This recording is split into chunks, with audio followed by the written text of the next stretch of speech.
Imagine being so excellent at your job that the only way your enemies can take you down is by making your faith a crime. Most people know the story of Daniel in the lion's den as a miracle.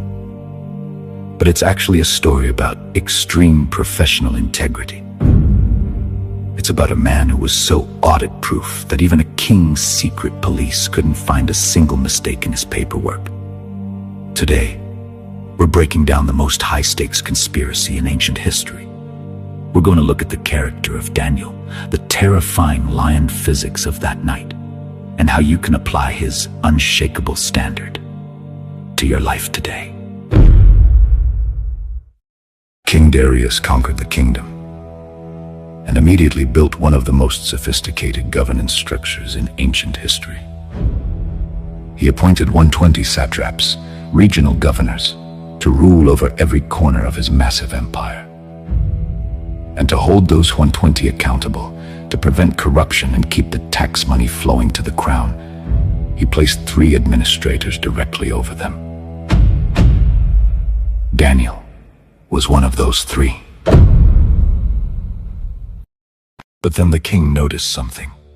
Daniel was not just performing his role.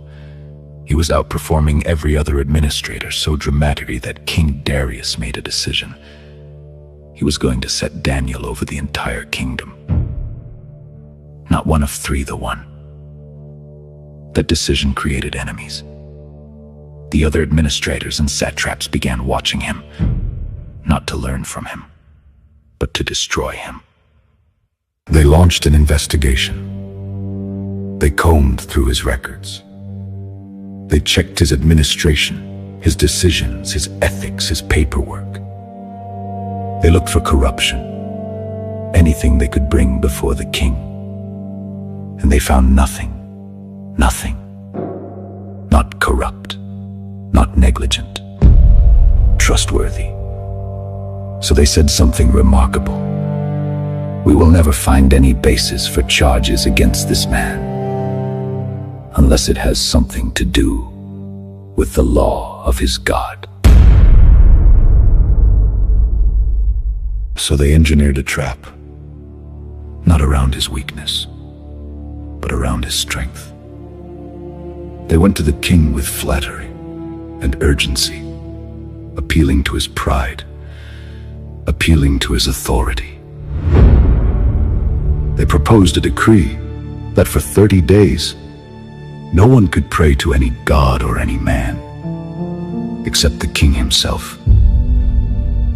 Anyone who disobeyed would be thrown into the lion's den. And the most dangerous part, they made it permanent.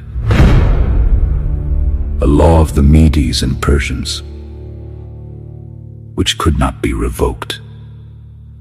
The king signed it. Now Daniel hears about the decree. And what does he do? He doesn't panic.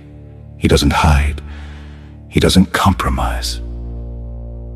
He goes to his room, opens the windows toward Jerusalem, gets down on his knees, and prays. 3 times a day, just as he had always done. No adjustment, no delay, no fear. His private discipline became his public test. The conspirators were watching. They rushed back to the king. Did you not sign a decree that no one can pray to any god except you? The decree stands, the king said. Then they revealed the name. Daniel still prays 3 times a day. And in that moment, the king realized what he had done. He had been manipulated. The law he signed in pride had become a trap, not for Daniel, but for himself. The king was trapped by his own law.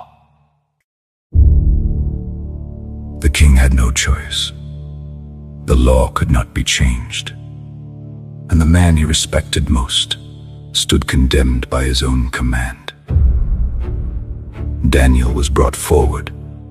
No resistance, no fear, no defense. The king spoke, his voice heavy. May your God, whom you serve continually, rescue you. Daniel was thrown into the lion's den. A stone was placed over it. The king sealed it. That night, the king could not sleep. No food, no music, no rest.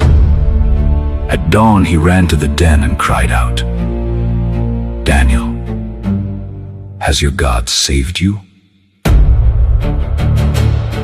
From inside the darkness, Daniel answered, "My God sent his angel and shut the mouths of the lions.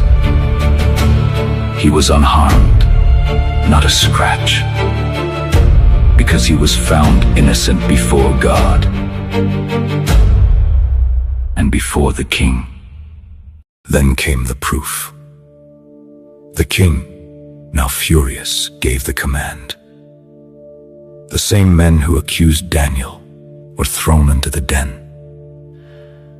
And before they even reached the floor, the lions overpowered them and crushed all their bones. The lions were not weak, not full, not asleep. The miracle was real. The king issued a new decree that everyone in the kingdom must fear the God of Daniel. For he is the living God. He rescues. He saves. A pagan king publicly declared the power of the God he once ignored. Daniel's integrity didn't just save his life. It changed an empire. So what does this mean for you? Be excellent. Be consistent. Be unshakable. Be so reliable that even your enemies can't question your work. Be so disciplined that when pressure comes, you don't need to adjust. You just continue. Be so grounded in your faith that even when the system turns against you, you don't bend. Because here's the truth. Most people fail in public because they were inconsistent in private. Daniel didn't rise in the crisis. He was revealed in it. Pray before the crisis. Stand during the crisis. Trust God after the crisis. What you do in private decides who you become in public. If this spoke to you, tell me in the comments, what's one area of your life you want to make audit-proof? And subscribe for more.